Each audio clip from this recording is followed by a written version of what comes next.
Well, hello everyone, and as they said, I'm Dawn Shire. I'm a U.S. Farmer Director, and I'm excited to introduce this group here, the Crispy Crunchy Craveable, and I love that name, Global Applications Frying Session that is sponsored by U.S. Soy. In this seminar, you're going to learn about the rich flavor brought on by frying in U.S. soy growing. High oleic soybean oil, has many benefits when it comes to frying, including the natural profile and its ability to last longer when you're frying it. U.S. Soy is delighted to be an oil sponsor at the Worlds of Flavors this year. Before I introduce you to our moderator, I'd like to encourage you to stop at the U.S. Soy table and get some authentic U.S. soy tastings. Now, without further ado, I'd like to introduce you to Cathy, Nash, Holley, Salt. publisher, editor-in-chief of Flavor and Menu, to moderate this session. Cathy has held this position in Flavor and the Menu for over 23 years. In addition to overseeing the magazine, Cathy presents presentations on flavor trends at the industry events. So thank you, guys. Okay. So, it looks like a lot to me. Yeah. Maybe you just want to Thank you, Don. Thank you, Mark. And I'm Put it there, delighted okay. to be here again at this year's Worlds of Flavor with the theme of authenticity, flavor, and the future.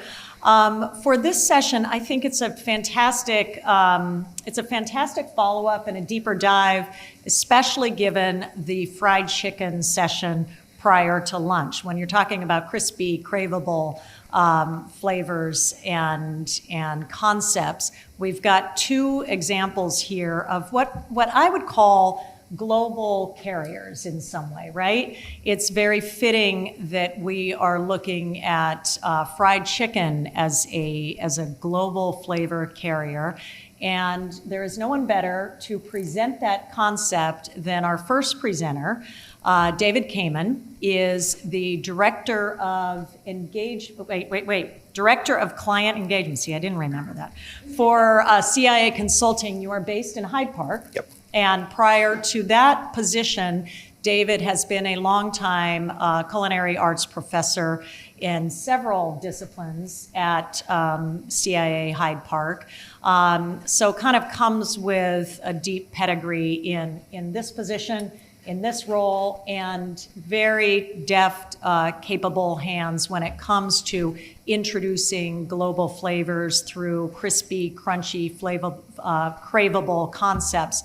So David, let's kick this off. You are presenting a Thai fried chicken, right? Absolutely. All right, let's go, and we'll start the timer, and I'll jump in with questions. But I think it's an intimate, small enough audience where, are you welcoming shout-outs for questions along the way? Absolutely. Okay. Yes, absolutely. Please, please do. Please do. That's great. Great. So thanks, Cathy, and good afternoon, everybody. Thanks for coming into this one today. I kind of feel like I should have been at this morning's with the fried chicken going on, but we'll just do a fried chicken all day kind of thing, right? Who wouldn't want an all day fried chicken? But again, I'm Dave Kamen. I'm the Director of Consulting. I'm based in Hyde Park, New York, and I've been with the college now for 24 years, coming up on 25 real soon. The first 12 of which were on faculty, as Cathy mentioned, in a variety of different courses, and the last 12 coming up on 13 years with the consulting team, also in a variety of ways. And one of the things that we do in consulting quite a lot of is what we call strategic innovation. That as we work with a variety of different companies to help do recipe development, menu development, product innovation from a number of different levels, product testing, things like that. So we always wind up with this little dichotomy, if you will, between innovation and authenticity. Is there anything that's really new? But we're trying to find what's really new, so what's really more exciting. But how do we take what's new and kind of keep it true and keep it authentic? So we're really always kind of going back and forth with this. And it really kind of begs the question, and I know you've been hearing about this since yesterday, but what is authenticity? What does authenticity mean? And I was saying in the workshop I did this morning, authenticity means true, it means real, right? When you're looking at a person who's authentic is real, is true, or the opposite of which would be phony or fake or made up, right? So when we're dealing with people, we want people who are not phony, right? Who are not being fake, who are being true, who are being real to themselves and real to everybody else. And I think we can say the same thing about the food, right? The food needs to kind of deliver what it says it is. And then the question becomes, well, how do we know what it's supposed to be, right? So that's where we start to kind of bang around this idea of authenticity. Sometimes I use instead the word integrity. And when we talk about integrity, we can talk about a little bit more of a narrow focus, right? We can talk about the integrity of a flavor system. So even though they might not make fried chicken in Thailand the way we're going to do a Thai fried chicken today, and I'm certainly not Thai, so I couldn't even tell you, but we can certainly look at what a flavor system is. We can look at some commonly used ingredients, some commonly used techniques, and we can start to build innovation from there. And that's when we can start asking the questions why and what if, right? Why does chicken need to be marinated in buttermilk? What if we marinated in coconut milk or yogurt or something else? Why does fried chicken have to be dredged in flour? Right? What if we dredged it in rice flour or nut flours or other things? And if we start asking those two questions next to each other, we start to really think about, what if we did do that, right? We talk about authenticity. I mentioned earlier the idea of paella, right? If you go to Spain and you start knocking on doors and start asking people about paella, if you knocked on 10 doors, you'd probably get 12 different paellas, right? Is it any less a paella because it's got chicken versus fish? Is it any less a paella if it's got noodles instead of rice, right? So really what makes a paella, what makes a bouillabaisse is really not that it's got to have this one thing. It's a system. It's a collection of things that turn it into something that could be recognizable as such. And then we have the ability maybe to take some liberties and do some customizations and make things our own. And that's really where innovation comes from. So that's kind of what we're doing today. So today we're going to look at fried chicken from a slightly different lens. And I already kind of asked a couple of the questions, right? So why does it need to be buttermilk fried chicken? It's our traditional Southern, U.S. fried chicken. But really what we want is something that's going to do a few things, right? We like a little bit of acid in the buttermilk because the acid helps for penetration. It helps to denature proteins on a very minimal level. The amount of acid inside buttermilk isn't really going to do much to our chicken, but it's a good flavor carrier, right? So instead today we're going to use a little coconut milk because that's typically what you would find in this part of the world where we are. And then in our Southern fried chicken, you would typically find all kinds of different spices and things like that. There may be some mustard, thanks. There may be some mustard, there's all kinds of herbs, there's all kinds of other things. So we're gonna, again, go along a similar lines. I've got some lemongrass here, which I pureed in the blender just so we can get it a little bit more liquid, get those flavors going a little faster. We've got a little bit of fish sauce here, which again, very, very common ingredient. I'm not going to use all that. A little splash of lemon juice. That's going to give us our tart factor that we might find, again, in the buttermilk. We're going to go with a little bit of brown sugar, and this could very easily be palm sugar if we're in that part of the world. Again, I'm just trying to keep it right. And then we've got some herbs. We've got some lime leaf. We've got some Thai basil, and we've got a little bit of Thai chili, right? So all that goes together. And then we do a little mixy mix, right? Make a nice little flavor system that's going to be both our batter and our flavoring agent, and maybe to a degree a little bit of a tendering agent. And now we're ready to go ahead and add chicken. And that's just going to go right in there. And I'm not going to splash it all over my apron, I promise. There it is. And of course, we would like this now to sit for a while. And I don't have the magic of television on my side today, so we're actually going to go ahead and fry this batch, but we're actually going to let it sit a minute. We really wanted to let it sit, of course, overnight. Now, I should mention that, thanks, Rebecca. I should mention that we are serving this dish tomorrow in the marketplace, and the batch that you're going to have tomorrow has actually been marinating since yesterday. So we will get a really nice, deep, rich, full-bodied chicken at that point. So the next part of our Southern fried Thai chicken here is going to be the flour mix.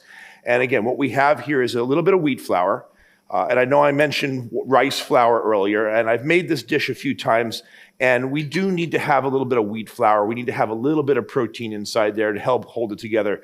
Otherwise, the rice flour, which is pretty much all starch, just kind of clouds up and sloughs away in the deep fryer. And then again, we're going to add just some spices, right? A generous amount of salt. And then we've got some Korean chili powder. Even though we're in Thailand, that's okay. We've got a little turmeric. We've got a little bit of black pepper in there. We've got some cardamom. We've got a little cumin, maybe not all that cumin. And also a little bit of again, white sugar here. It could be brown sugar. It could be whatever other sugar that you want to use in there too. We're just going to take that and we're going to stir that all around. And we're just going to put this on the side now. We'll go ahead and dredge our chicken in there in a little bit of while. Okay? So that's our fried chicken flour. I'm going to use that again. It's okay. Okay. So that's so now we have flour, now we have chicken. Now the only thing left that we need is just some kind of a sauce. And for that, again, sticking with our kind of Southeast Asian theme, we're going to make a little bit of a sambal aioli today. So we have some sambal oblek and all the other things, right? An aioli is very simply a mayonnaise. It's normally a mayonnaise that would be made with olive oil, but because we're working with soybean oil today, we're going to use that instead. The hyaluronic soy oil is got all the benefits of olive oil without the flavor. So there's not too many olives in Southeast Asia. So to make a sambal aioli that's going to be more of an Asian flavor system, probably wouldn't be the best to use olive oil inside there. But we can get all of the good flavors, all of the good health benefits, I should say, from the olive oil, thank you, inside our aioli by going this way. So again, we have lemon juice, we have egg yolk, we have our sambal, we have garlic. Of course, we want to have that. We have a good generous pinch of salt, and we're going to whisk all that up. And because I'm only making one egg yolk, I'm going to go ahead and here in the bowl. If I was doing more than that, I would use a mixer, I would use a blender, but if you ever try to do one egg yolk in a blender or a mixer, it just doesn't do what you want it to do. So yeah, I was just going to ask you to hold it, but we can do it like that too. Beautiful. Right? And you all know the trick, right? So you start whisking vigorously, a very, very slow, steady stream until that emulsion is formed. And once that emulsion is formed, then we can go in a little faster and a little faster and a little faster until we just go ahead and dump the rest of the oil in here. So the idea behind, again, the hyaluronic soybean oil, right? We have a very, very neutral flavor, so we can pick up the sambal very nicely, the garlic very nicely without having it be overpowered by olives. We have all of the benefits of the oleic acids that are inside there. And then when it comes time to fry, you're also going to see we're going to get a really, really nice brown color with this oil because the oil does transfer heat very, very nicely. And the oil also has a very good smoke point. So a nice high smoke point, good for frying or sauteing or all kinds of other crispy and crunchy and craveable. That's what I was supposed to say, right? Crispy, crunchy, and flavorful things that we want to get out of this. So if you're seeing the aioli here is looking a little bit on the thicker side, so we can add a little drop of water, or we can add a little drop of, Rebecca is, I don't know if anybody's seen Rebecca walking back and forth and back and forth and back and forth today, but Rebecca is magical here, so thank you very much for all that. So a little bit of water in there, just to kind of keep the ratio. And you can see now that we've got a good mix, we can add the oil much, much faster. About 8 ounces of oil, or 1 full cup of oil per egg yolk is our standard ratio. And then whatever other flavorings you want to add inside there. Drop more water. And there's our sambal aioli. And again, thinking about integrity of a flavor system, right? When we're working in this part of the world, a little fish sauce inside here certainly would not have been a bad thing. I used lemon juice, but a little kaffir lime juice inside here certainly would not have been a bad thing. And you can take this and you can turn it into really whatever you want. Is it authentic? Not really. I mean, they don't make this in Thailand, so I guess that's where authenticity goes out of the window. But what we wind up with is some integrity of a flavor system, ingredients that you're going to recognize. And the hope is that when you taste it, you're kind of get a sense of that sense of place, right? You get a sense of spice, you get a sense of sweet, you get a sense of sour. If you think about that part of the world, takes your taste buds really in 4 different directions at the same time. It should be decidedly sour, decidedly sweet, decidedly spicy, decidedly salty, all at the same time. And as long as we get that here, then we know we're kind of doing all right.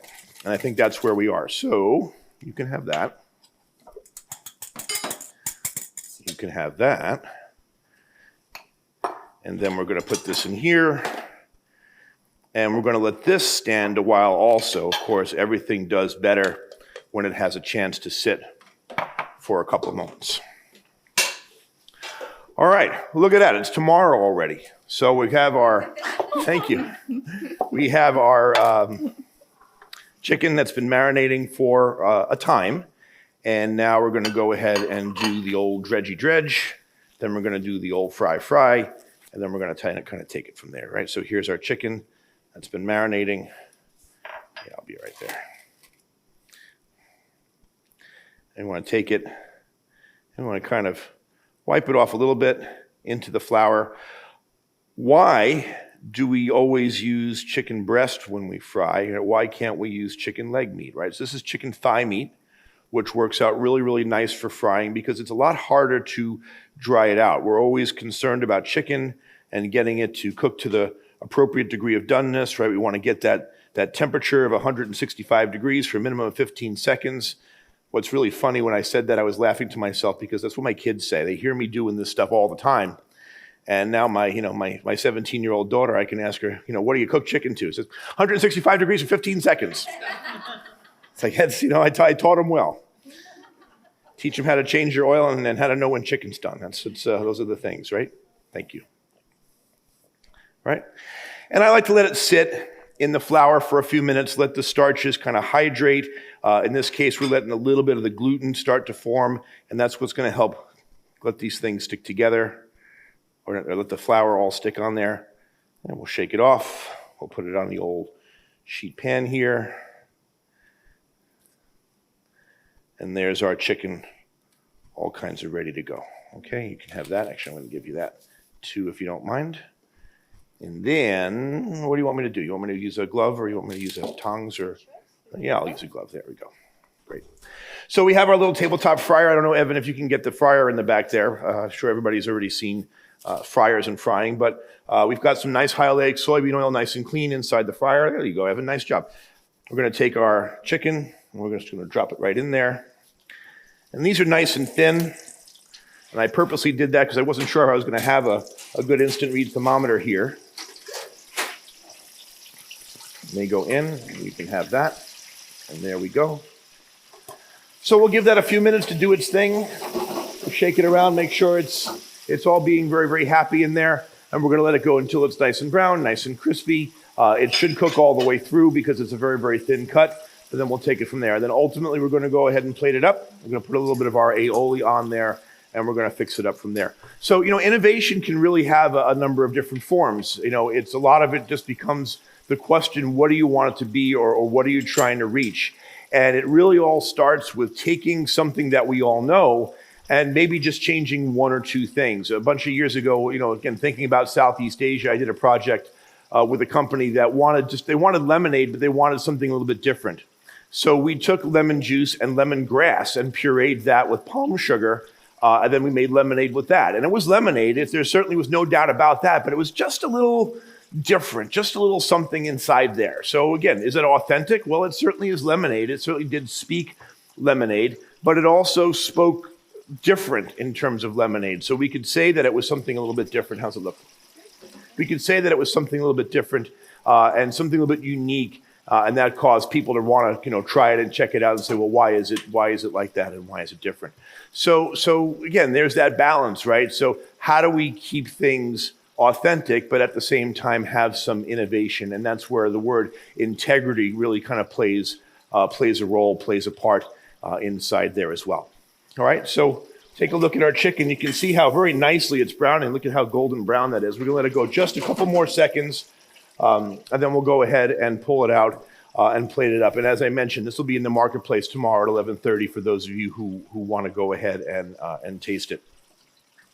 we had a really good marketplace today with our vegetable rotisserie. And if you didn't see it happening outside, I want to shout out again to our friends at Woodstone because those two little rotisserie appliances they had out there to have vegetables on there. So again, why, right? Why do we only put meat on a rotisserie? What if we put vegetables on a rotisserie? And that's basically what we did. And it was, again, high oleic soybean oil, salt, pepper, and that was it. And then a few sauces to kind of go with them to bring them out. Okay, I think we're good to go here, right? So nice and brown. Nice little crispy coating still on there. And we're going to very carefully take it out of the baskets. We're going to let it drain on some paper towels for a few moments. Okay. And then away we go. I should have saved some of those vegetables for plating today, but you kind of get the idea, right? So there's our fried chicken. And here's a little bit of aioli. And there are those who would drizzle over the top, but I'm a fried chicken purist, and I don't want to put soft stuff on top of my crispy chicken, so I'm just going to kind of go like that. And there we have it. I got a couple minutes to spare. What do you think? Cool. Thank you. Cathy, should we do questions now or questions later? I'm happy to do questions at the end if you want. Questions now. Questions now? That's okay too. Who wants to play Stump the Chump? No? David, in talking about culinary authenticity and integrities, and I like that terminology, in understanding, obviously you did research on it, you're pulling from the pantry, you're pulling from the Thai pantry, keeping it regional in ingredients. But in doing so, could you easily translate that to, again, earlier in the session, we were talking about Taiwanese fried chicken or Korean fried chicken. What is your kind of game plan when you use fried chicken as a carrier for bouncing around the globe? So, I really think it's a great question. And I really think, where the integrity part comes in is really having a good understanding, a good baseline of what it's supposed to taste like, right? So, again, how do we describe the Korean flavor system? I'll just pick that one out of the air. And can you distill an entire culture, an entire country down to one flavor system? The answer is absolutely not. No, you can't. But you certainly can pull those things. When one says Korea, one thinks kimchi. When one says Korea, one thinks those little jujube plums. When one thinks Korea, one thinks a variety of things. And then it's a matter of thinking about what is the gold standard traditional fried chicken, and then where can we put some of these other things that really speak to that particular region. And again, not meaning to pick on Korea, we could say the same thing about Italy. We were talking about Italy earlier in my earlier demo. And again, what makes it Italian? When we say Italian, many people go right to the tomatoes, the mozzarella, the garlic, the basil, right? And that's just one little tiny sub-micro culture of Italy. And as we start moving around the country, we start to see things that if you didn't know you were in Italy, you would have no idea you were in Italy, right? When you start getting way up north, the cuisine there is very, very Germanic in its presentation because of just where it is in the world. So once again, you really can't distill a cuisine down to a handful of ingredients. However, there is that common understanding, right? There's, again, the things that when we say these things that people think of, oh yes, okay, this is what I'm going for. And that's kind of the direction that one could go in while at the same time thinking about what we can substitute one or two ingredients. So again, we're maintaining the integrity of what fried chicken is. And again, what is fried chicken? It's crispy, it's crunchy, it's got that nice little spiciness to it, it's got that little sourness to it, it's got all those wonderful things. Yeah. Cool. Other questions? I left everybody speechless. I have a tendency of doing that. Cool. Great. Well, happy to pass it off to my colleague here. All right, perfect. Well, nice job, Thank David. you. And we may have a few questions at the end as well. Let me turn that off. Okay, so we are now going to transition to another global carrier. and that is in the Craveable, and also you're pulling in crispy, crunchy elements thanks to the high oleic soybean oil. And I would love to introduce you to Elisha Smiley, and she is here in St. Helena, and I will say that she got her start in your career as an accountant, right? Yes. And you found that so thrilling that you quickly transitioned to become a pastry expert, pastry chef, quite all around the US, and you went to Europe. Actually, you started at Model Bakery, right? Mm-hmm. So started there at the iconic, Napa Valley pastry brand, went to Europe, came back and worked at the Delfina Restaurant Group, and you became very interested in gelato. Specifically gelato, right? Yes. And that brought you back to, speaking of authenticity, you went to Italy and you studied, you went to the Bologna. Gelato University. There you go. That is a thing. It does exist. It does exist. And so you have become quite a specialist in gelato and now have just opened a gelato shop in St. Helena. Yes, 3 weeks ago. Wow. Still standing. So, and then the name of that shop is Roman Holiday, right? Which is perfect. Yeah. So you will be demonstrating a plant-based gelato, and you are pulling in that kind of crispy, craveable elements through a fried technique with the toppings, right? So let's get started. You've got a seasonal flavor system that I think everybody will love. And this was served, by the way, today at lunch in the marketplace on stage. So, all right, Elisha, take it away. All right, thank you. Yes, hi, I'm Elisha Smiley. I just opened a gelato shop 3 weeks ago. It's going well. It's going very well. And one of the first gelatos that was on the menu was this pumpkin gelato, and I added a little coffee to it to call it pumpkin spice latte. So yes, I've studied gelato, I guess, for a long time because I worked at a lot of Italian restaurants. I worked at Maria in New York, and then Delfina and Laconda for a long time in San Francisco. So I started to learn just about the formula difference between ice cream and gelato. And that's really the real difference between the two is just the formula of the information. And I think because I'm a tax accountant, I'll answer your tax questions at the end. I think that's why I really like it, because it's mathematical related. So here, let's see. I have a couple slides, maybe. Yeah. Oh, yes. No.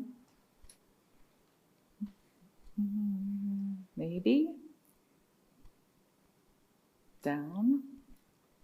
Hold on, there's a discussion happening up in the booth Okay. there. So yeah, I wanted to discuss and show you the difference between ice cream and gelato. So typically in the US, ice cream has a rule. So to call it ice cream in the grocery store, it has to have 10% milk fat. It also can only have so much air in it. So if it has more air in it, it's the really fluffy ice cream that comes in the gallon that you can like throw across the room. They can't call that ice cream. So if you look in the fine print, it's called dairy frozen dessert. And so same with non-dairy ice creams, they can't call them ice creams. So they have to call them non-dairy frozen desserts. So for an ice cream shop, they could make whatever and call it whatever. But to be in a grocery store, you have to meet these certain regulations.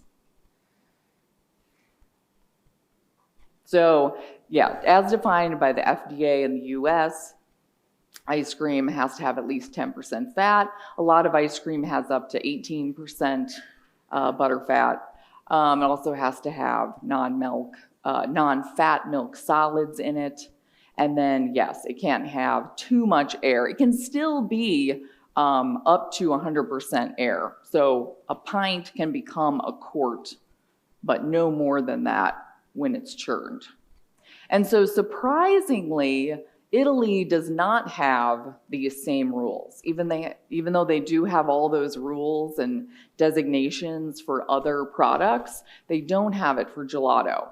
And so right before the pandemic, some senators in Italy attempted to, put forth a law that would define gelato so that they would have a definition, because they're starting to have more and more people make a product that they don't think is authentic. So by their terms and their formula calculation, they think that authentic gelato, so it's lower fat than ice cream, could even be as low as 3%. Typically, you only hit about 8%, more non-fat milk solids, and then having less air. So I think that's a big difference. But in a lot of gelato shops now in Italy, if you see the pan is filled 2 feet high, that means they have a ton of air in there and for it to support itself. So that would not be able to be called gelato if they put this new rule in place, kind of thing. So that's what they're trying to perhaps define in the near future, maybe what gelato actually is.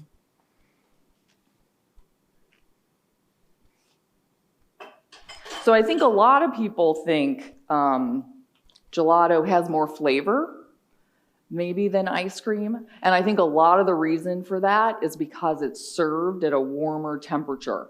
So your tongue can perceive the flavors better because it's not served at 0, it's served closer to 10 degrees Fahrenheit.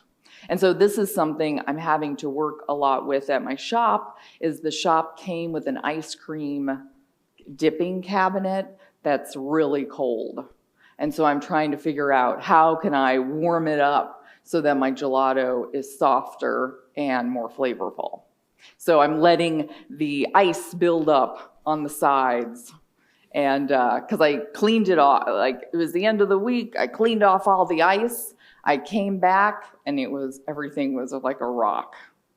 So I'm like, okay, so I need to insulate it and let the ice build up on the sides so that the freezer itself will warm up. Then the gelato, it's very scoopable and easier to put on and then it has the texture that everyone's expecting, right?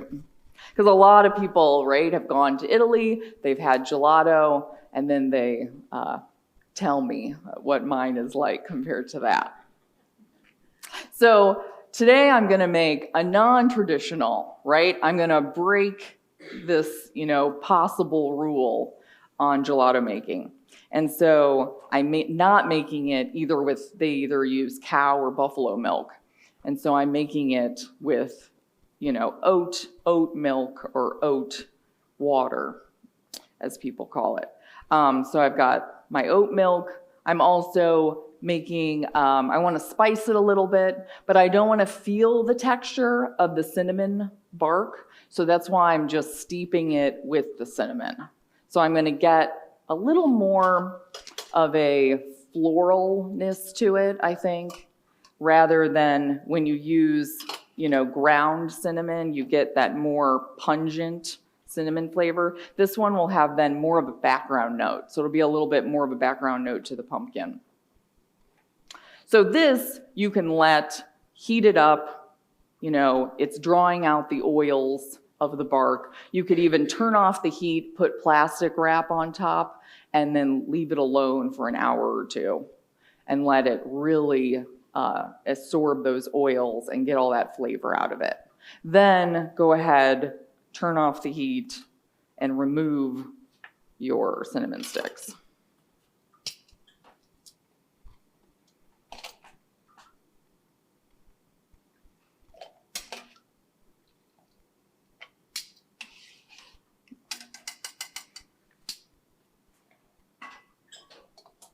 So yeah, even that little short amount of time, I can smell it coming from there.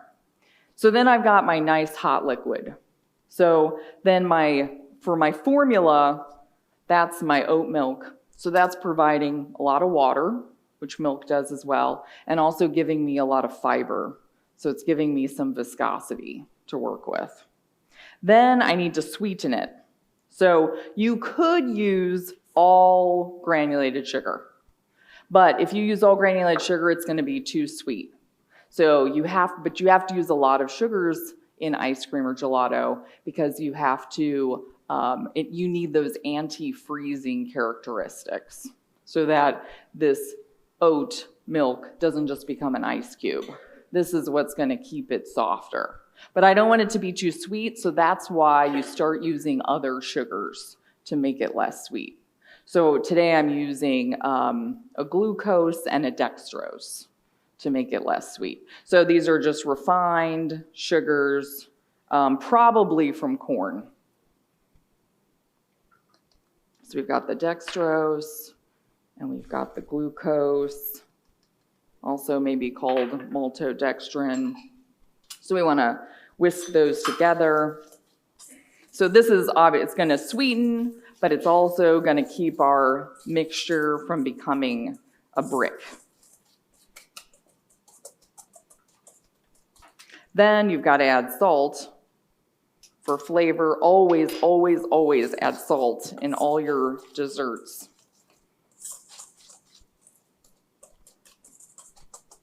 Even if the recipe doesn't say it, do it.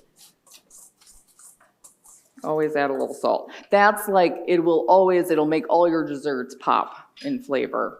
Sometimes you think maybe a cake or something tastes a little bit dull or flat.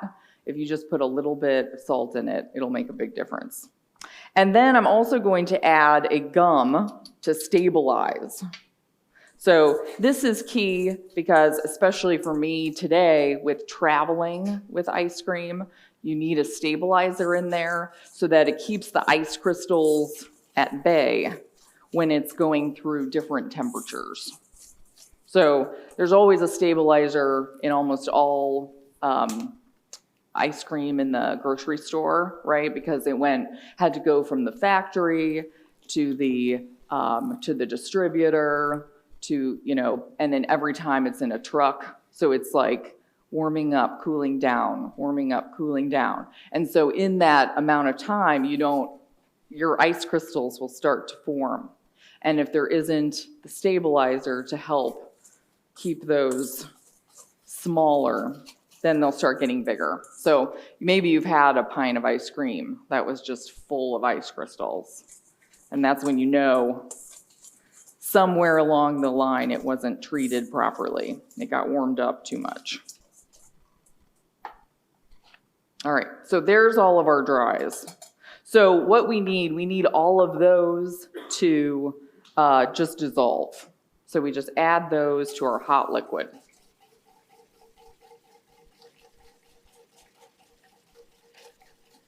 So ice cream and gelato, it's just a different formula. It's less fat and more non-fat milk solids. But here, right, I'm not putting any animal fat in it. So this is not traditional, not authentic. But the first gelato was thought of as taking a cube of ice from the mountains and pouring some honey on it. And they called that gelato. So something can only be so authentic. So this is more of the recipe from the early 1900s that they're now saying is authentic gelato, and they want to put that into place as being the real deal. All right, so I always try that. Make sure everything is dissolved. Make sure you don't feel any grittiness. Yeah, very good. Then, now I'm going to add my fat. So I didn't have my cream. So that would have been my milk and cream, but I didn't have any of that. So I'm adding melted coconut oil for my saturated fat. So saturated fat usually comes from animals, but coconut is one of the fats, vegetable fats, that is actually saturated.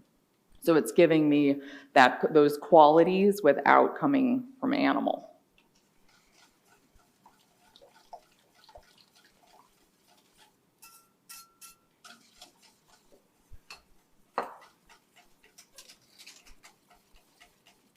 And then lastly, I'm going to add my pumpkin. I just don't add the pumpkin when I'm heating up because I don't want to have a cooked flavor. So especially when you're making like strawberry gelato, you don't want to add it to things that are hot. So you might want to add this even later. If you were making strawberry, I would cool the base, then add the strawberry. So you just have to think, do I want a cooked flavor? Do I want a fresh flavor? What am I looking for?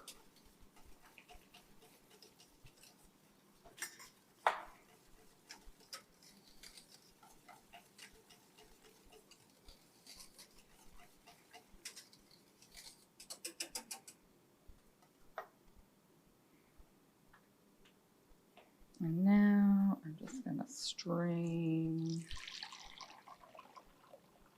to get out anything that didn't dissolve.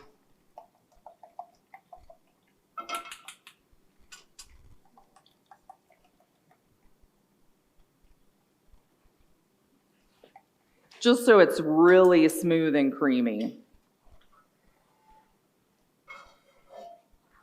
Now, the one thing about the coconut oil, so typically with gelato bases, ice cream bases, you want to put them in the refrigerator overnight and let them quote unquote cure. Let everything settle, hydrate, emulsify.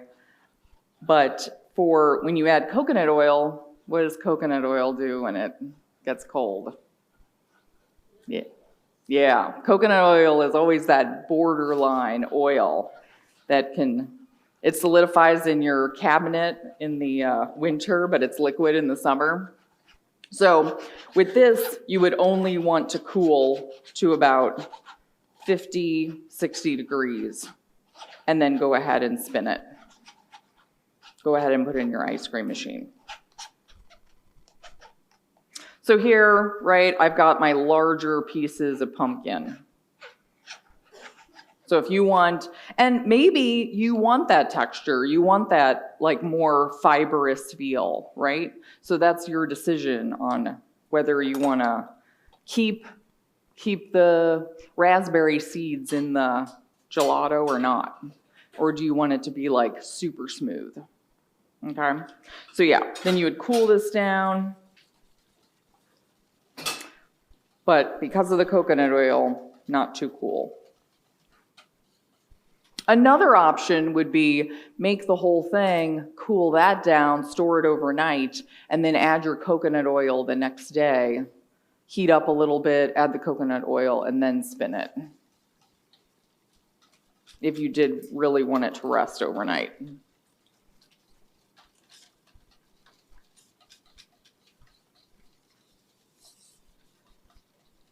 But yes, it's like everything in gelato, it's a formulation, right? So milk is not milk, right? Milk is water, fat, protein, non-fat milk solids. And so when you're looking for alternatives like this, you're trying to fill in all those categories with something else. So you don't have to, you don't have to just use cow milk.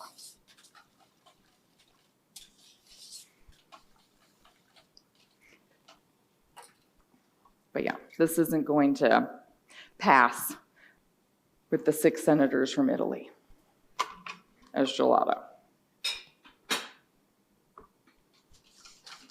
I think they also want to, people are putting a lot of dyes in gelato. So they're putting a lot more air, they're putting a lot more dye. I think this would be the least offensible. method. So then gelato, you got to have a special machine, right? There's no way around it. There's a bunch of home machines, and now I have this huge machine called the Maestro in the back of my shop to churn this.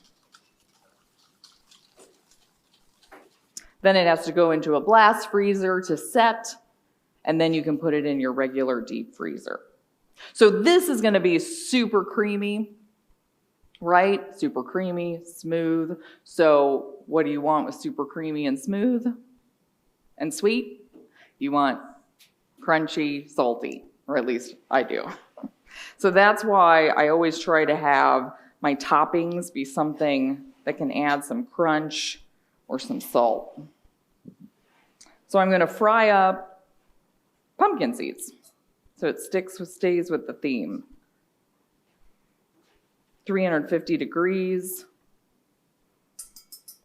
Soy oil works great for this because it's super no flavor added, right? So I'm just going to taste the pumpkin seed, and it can be used many times. So that's what's great.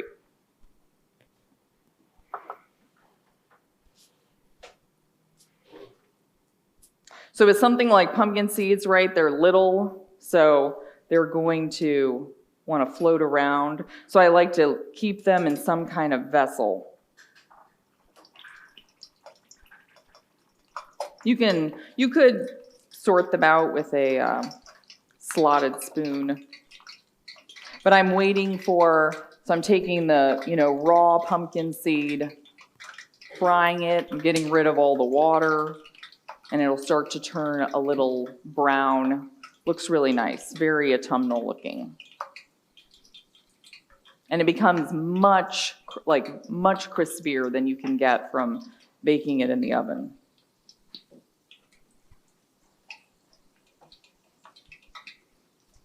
And this would be great for anything for Thanksgiving, I think. Like on top of your sweet potatoes.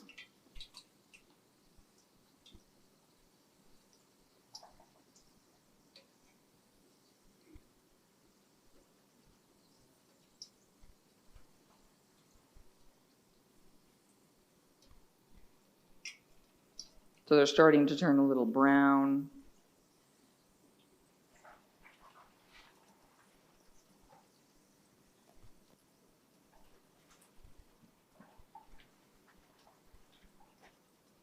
But yeah, it's great. You can cool this oil down and reuse it. I'd say at least 5 or 6 times.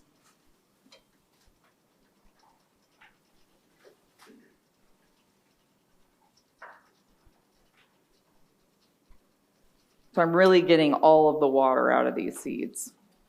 When they're raw, they're kind of fibrous, right? Maybe get stuck in your teeth. And this really makes them so nice, light, crispy, airy inside.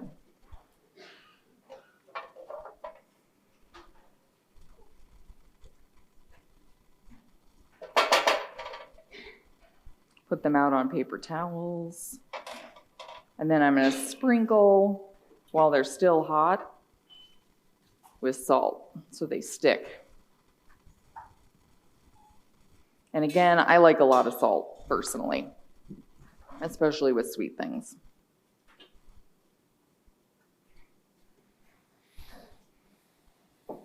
Just let them cool for about 5 minutes, especially if you're putting them on ice cream.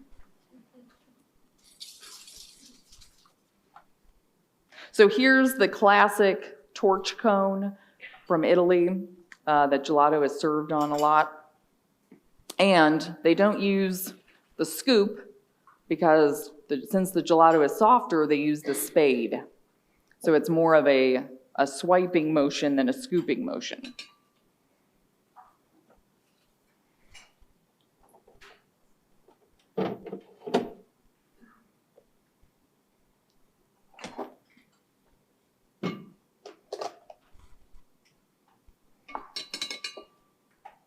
So it's been fun teaching my former students, who are now my employees, how to scoop gelato, because they've never A couple of them worked at Baskin-Robbins.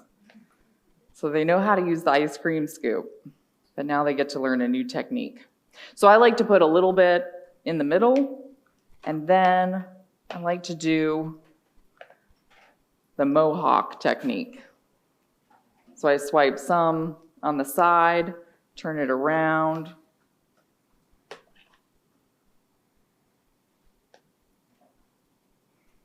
And then do the other side.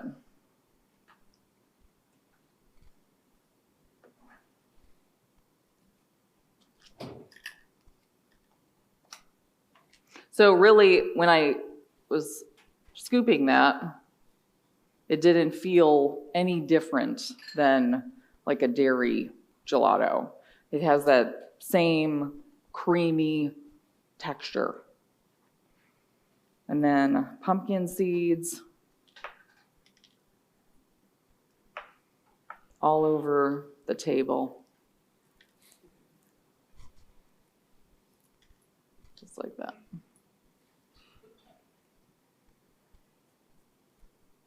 And now you've got your creamy, sweet, crunchy, salty. You got it all.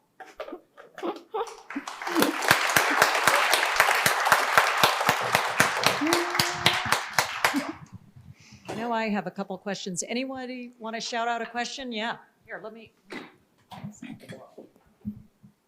Hi, that was great. Thank you. So you said you worked at Laconda? Mm-hmm. Oh, cool. Also, I had a question about the coconut oil. I thought that was super interesting. I've never seen that before. I'm sure you've tried coconut milk. And maybe if you could just kind of explain like the differences in that and like why you use coconut oil over coconut milk. I'm super curious I'm sure you've worked with both. I'm just curious what you got in the contrast of those two ingredients. Yeah, coconut. So if you use the coconut milk, that has a lot more flavor.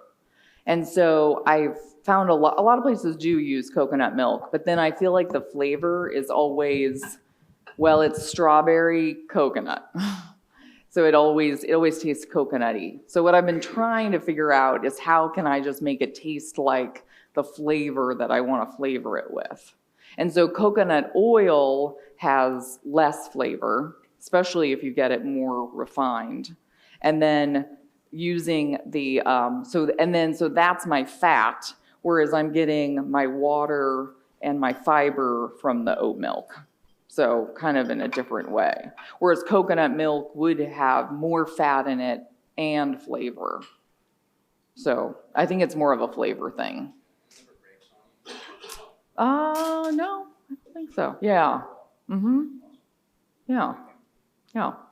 It's just about keeping it warmer. Usually you want your gelato or ice cream to spin the shortest amount of time possible to have the smallest ice crystals possible. So that's why you want it really cold when you put it in the machine. So you are giving up a little bit on that because you're putting it into the machine at a warmer temperature. So then the machine's going to have to cool it down and then freeze it as well. So that also could add to the slight ice crystal issue. With the group of Italians wanting to kind of set a standard for the gelato, do they allow the gums and alternative sugar type things typically in a Italian gelato recipe? Yeah, they do because, well, I guess the sugars you just have to, or it would be like so sweet if you used all cane sugar as your sugars. So to get a good texture, you've got to use some other sugar. Yeah. Yes. While we're on that subject, are you seeing with your explorations in Italy more plant-based gelatos? Yes, I've got, so in 3 weeks, several people have come in like asking about them or saying that, they're lactose intolerant or do you have anything that doesn't have dairy? So right now I just am running a couple sorbets.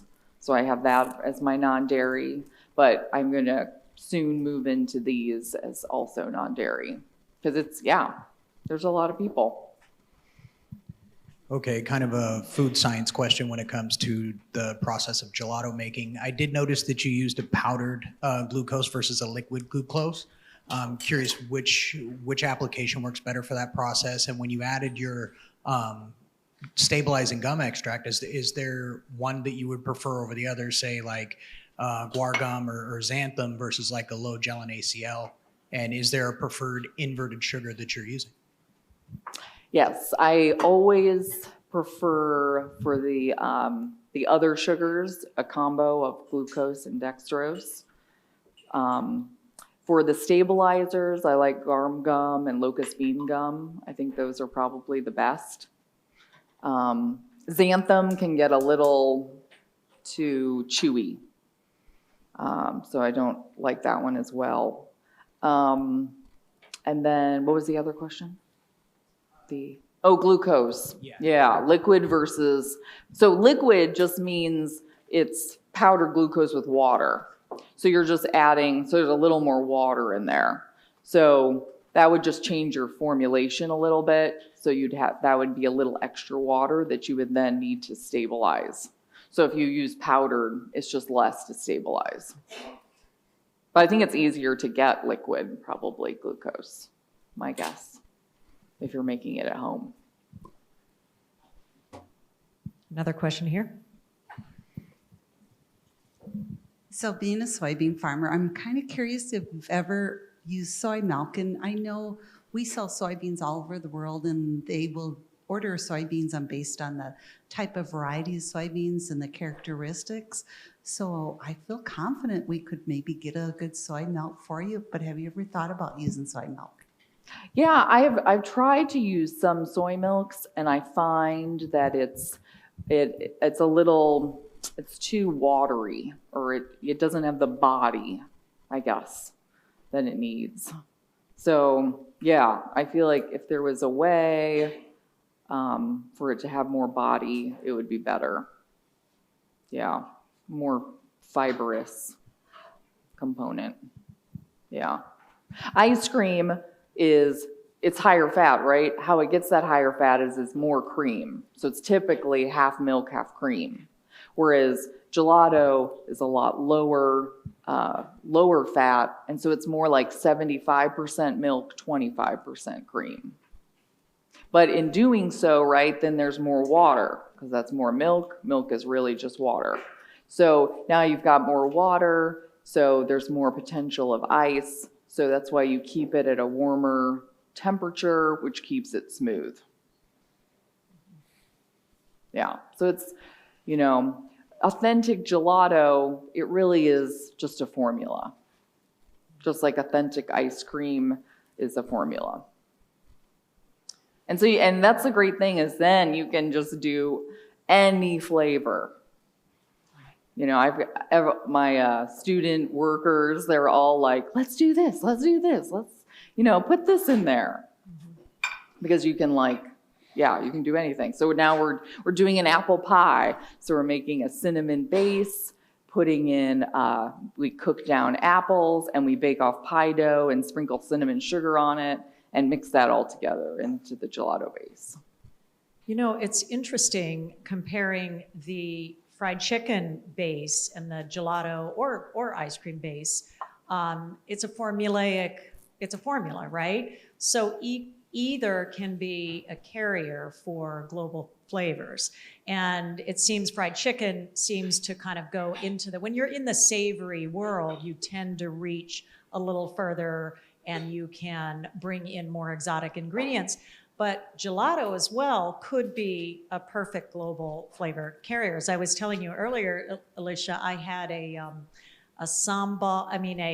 It was sambal, gochujang, and tempeh, chocolate and rogue tempeh in Indonesia in a gelato. So it's really pretty interesting to think about the carrying potential of gelato. Are you exploring into other pantries, global pantries, in your gelato offerings? Well, not yet. Okay. Not in the first 3 weeks. Yes, right. I'm, running vanilla and chocolate and tiramisu, mint chip. My main audience is children. Gotcha. Yep. So You gotta all stick the with the schools classics. are right Yep. there. Yep. The elementary school is across the street. So you can only, go so far, or at least start off so I'm starting off with the classics, and they're like, okay, these are good. Actually, a lot of children are loving the dark 70% chocolate, so that's great. Their parents can't believe it. Or their favorite flavor is Cookie Monster, but it's cookies and cream colored with spirulina, which I don't tell them that there's blue Yeah. algae in their gelato. That's great. Yeah, that's But the valid parents information. appreciate it. That's great. Yeah, that they're not eating food dye. So yeah, I think it's like, let's start with the classics, the basics, get all the equipment working, make sure it's all working, and then we can start experimenting, and people will be more willing to try it because they liked what Right. they had before. Right. Yeah. All right. On that note, thank you both. Thank you, David. Thank you, Elisha, for these fantastic demos. Thank you.